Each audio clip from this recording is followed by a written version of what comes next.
Okay, तो हम लोग अगेन एक वर्किंग रूल्स जो है उसको हम रिवीजन कर लेते हैं कि if limit x tends to F X equal to L और limit x tends to A G X equal to M, क्या बोल सकते हैं आप समझो। हाँ, limit x tends to A, F X बाजू में लिखना है, इक्वल टू एल।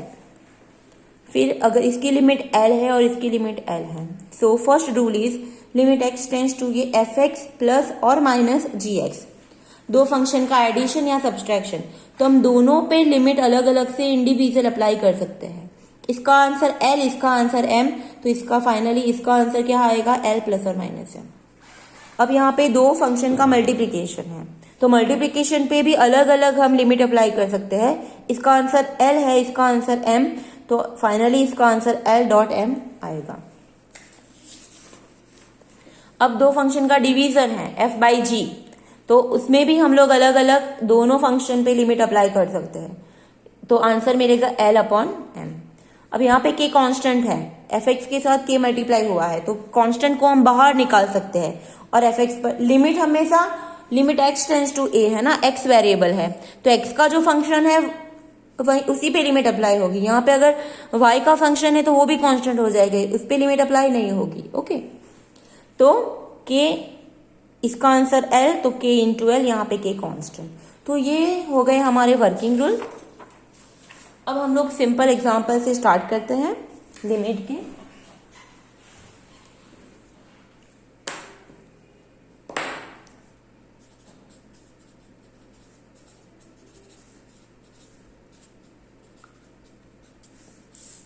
तो पहले हम लेते हैं टाइप 1। टाइप 1 जो है उसमें कुछ है नहीं, बस आपको लिमिट के फॉर्म में समझो कि फंक्शन दिया गया है उस केस में।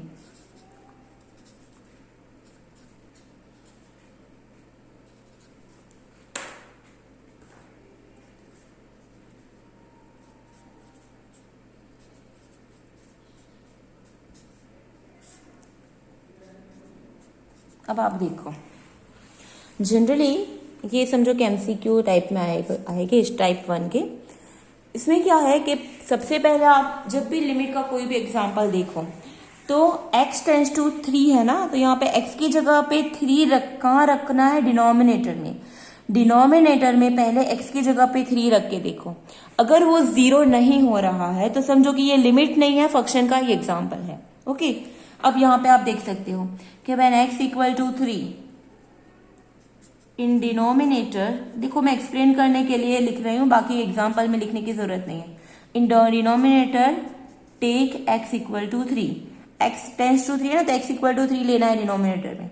तो क्या हो रहा है, 3 माइनस 2 दैट इज 1, सो वो 0 नहीं मिल रहा है यहाँ पे।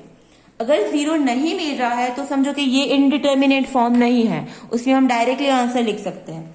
तो इसका आंसर क्या आएगा, इसमें ये जो एग्जाम्पल है वो एक्चुअली फंक्शन का ही एग्जाम्पल है, तो ये फंक्शन में हमें x इक्वल टू 3 रखना है। Okay, so in given function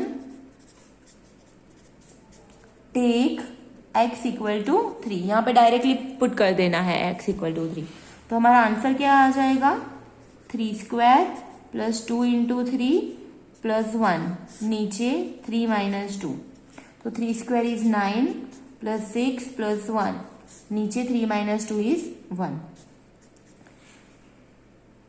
तो आंसर 16 अपॉन 1 दैट इज 16। तो ये आंसर मिला इसका 16। समझ आ रहा है। इसमें टाइप 1 जो है वो जनरली एमसीक्यू में ही आपको पूछे जाएंगे, उसमें कुछ नहीं करना है, पहले आपको x की जो भी वैल्यू है वो डिनोमिनेटर में रख के देखो। अगर 0 हो रहा है तो उसके लिए बहुत सारी मेथड है, वो मैं आपको बाद में समझाऊँ, वो टाइप 2 से स्टार्ट होगा। बट अगर 0 नहीं आ रहा है तो इट मीन्स कि आपको ये जो फंक्शन है उसमें डायरेक्टली x इक्वल टू 3 रख देना है, और जो भी आंसर आएगा वो हमारा हो जाएगा हमारा लिमिट पॉइंट। ओके, मतलब कि x की वैल्यू जब 3 के नजदीक जाएगी तो ये फंक्शन की वैल्यू 16 के नजदीक जाएगी। ओके, तो हमें जनरली यही वैल्यू फाइंड करनी है पूरे चैप्टर में, लेकिन फंक्शन और लिमिट चेंज होती रहेगी। अब second example,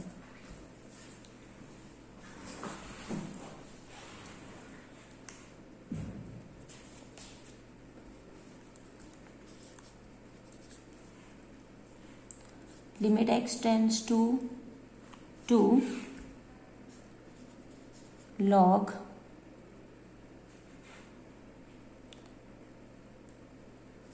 x base 2 upon 3 raise to x, ये हमारा फंक्शन है इक्वल टू ब्लैंक. ઉપર લોગેરિધમ ફંક્શન है, नीचे एक्सपोनेंशियल फंक्शन है, એટલે કે આ घातांकीय विधेय છે અને આ लघुगुणकीय विधेय છે. बराबर છે.